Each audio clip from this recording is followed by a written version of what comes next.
Este episodio de la Estrategia del Día es patrocinado por Mastercard. En las zonas rurales de América Latina, hasta el 70% de los almacenes de barrio utilizan únicamente dinero en efectivo, lo que genera procesos manuales que complican la gestión financiera de sus negocios. Conoce los retos y oportunidades que tendrían los almacenes de barrio si digitalizaran sus procesos en el reporte especial presentado por Mastercard. Clic en la descripción. Muy buenos días, estrategas. Soy Francisco Aldaya, jefe del buró de Argentina en BloombergLinea.com, y hoy les voy a contar las 3 noticias más importantes para que arranquen su día. Además, Belén Escobar con el dato económico de la semana. Como siempre, no se olviden de darle clic al botón para seguir a este podcast, de compartir este capítulo, de activar las notificaciones y si les gusta lo que hacemos acá de lunes a viernes, ¿por qué no darnos un 5 estrellas? 1. Milei presentó anoche por cadena nacional el presupuesto 2026 en un discurso que marcó un giro contundente por su tono notablemente más moderado y lleno de guiños a diferentes sectores sociales, pero también con un llamado al consenso y al diálogo con los gobernadores. Buscando recuperar la agenda tras la derrota bonaerense y con los mercados en contra desde entonces, Milei habló de aumentos en el gasto en jubilaciones, que subirían el año que viene un 5% real, salud 17%, educación 8% y pensiones por discapacidad 5% real. En ese marco se destinaría 4,8 billones de pesos para las universidades nacionales. Recordemos que estos aumentos llegan justo después de que Milei vetara leyes del Congreso que apuntaban a algunos de estos aumentos, aunque en un plazo más inmediato. El presidente dijo que la prioridad de este gobierno es el capital humano, que lo peor del ajuste ya pasó y que de hecho el plan de estabilización estuvo diseñado para que se diera de esta forma, es decir, que lo más duro sucediera en los primeros 2 años. En ese sentido, reconoció que muchos aún no perciben en su realidad material la estabilización de la economía, que pronto lo harán, y agradeció a la gente por el esfuerzo hasta ahora. En lo macro, ratificó el equilibrio fiscal, dijo que no habrá emisión monetaria ni plan platita y dijo que el presupuesto incluye restricciones para que el tesoro no se financie vía Banco Central. Prometió además que si logra las reformas estructurales pendientes, Argentina podría crecer a un ritmo del 7 u 8% anual de manera sostenida. Yendo a los números del presupuesto, el gobierno proyecta un crecimiento del 5% en 2026, una inflación del 10,1% anual, un dólar de 1.423 pesos en diciembre y un superávit primario del 1,5% y financiero del 0,3%. Acá una discrepancia con el superávit primario del 2,2% que figuraba en el acuerdo con el fondo. Para fin de este año, Caputo proyecta que el dólar va a cerrar por debajo de los 1.350 pesos y que la inflación va a quedar por debajo del 25% anual. Volviendo al 2026, tenemos un pronóstico del consumo privado aumentando al 4,9%, la inversión al 9,4% y un déficit comercial de 5.751 millones de dólares que duplicaría al previsto para este año. Veremos cómo reacciona a todo esto el mercado hoy martes. 2.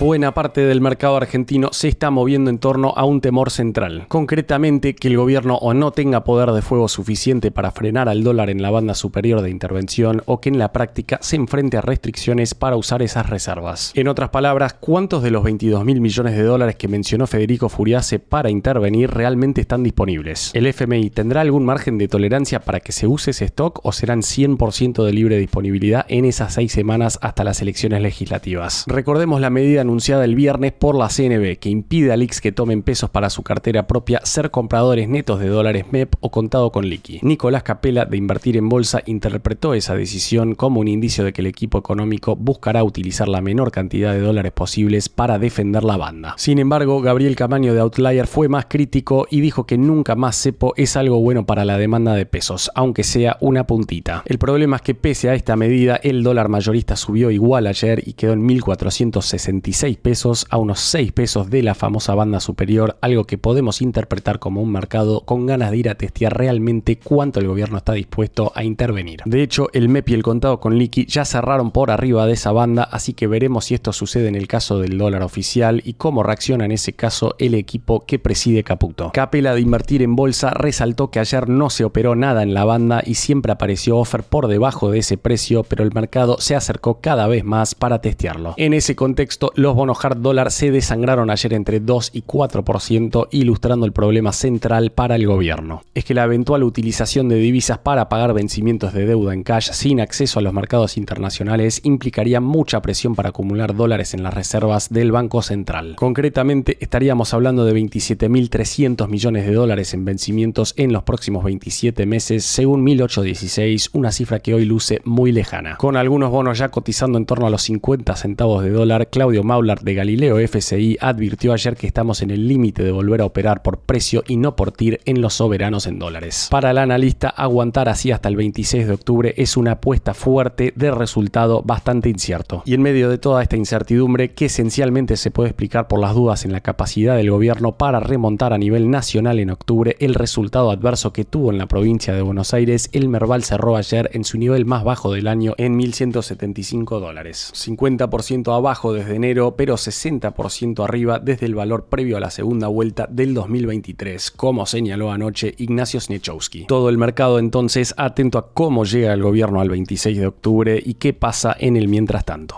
3. La caída que mencionábamos de los activos argentinos ayer se dio pese a un mayor apetito por activos emergentes y de tecnológicas que se vio en el resto del mundo. Lo cierto es que mientras los bonos brasileños subieron hasta 0,7% y los ETFs de Brasil, México y Colombia cerraron todos en verde, Argentina siguió en su espiral bajista que comenzó después de la derrota electoral del gobierno en la provincia de Buenos Aires. El S&P 500 superó por primera vez los 6.600 puntos y el Nasdaq sumó casi 1% para marcar también un nuevo récord.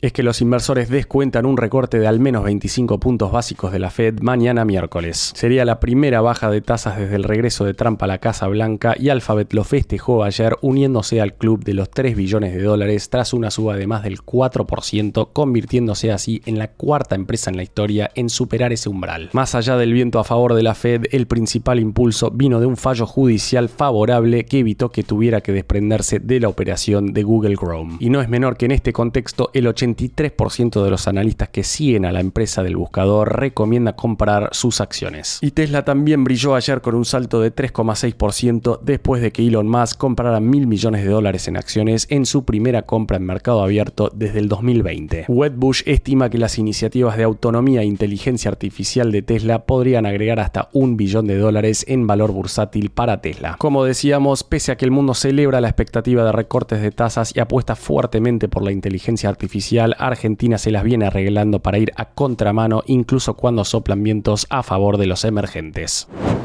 Antes de pasar al dato económico, veamos rápidamente cómo van a abrir hoy los mercados. El S&P Merval cayó ayer 0,6%, fue una jornada bien roja para las acciones argentinas en Wall Street, con caídas de hasta 4,4% para Bioceres y solo 3 subas de hasta 1,4% para Cresud. Los bonos ley Nueva York cerraron con caídas de hasta 4%, el dólar blue va a abrir cerca de los 1.455 pesos, el MEP en 1.492 y el contado con liqui en 1.499. En cuanto al dólar oficial, el minorista cerró en 1.475 y el mayorista en 1.467. El dato económico. Y ahora, Belén Escobar, contanos por favor qué está pasando con el riesgo país. Y esta semana toca hablar del riesgo país, una variable seguida muy de cerca por el mercado que mantiene una fuerte tendencia al alza y que este lunes superó los 1.200 puntos. Recordemos que meses atrás el presidente Javier Milei había manifestado que la línea en la que debía ubicarse el indicador para que empezaran a considerar una salida al mercado internacional de deuda en moneda extranjera equivalía al umbral de los 550 puntos. Sin embargo,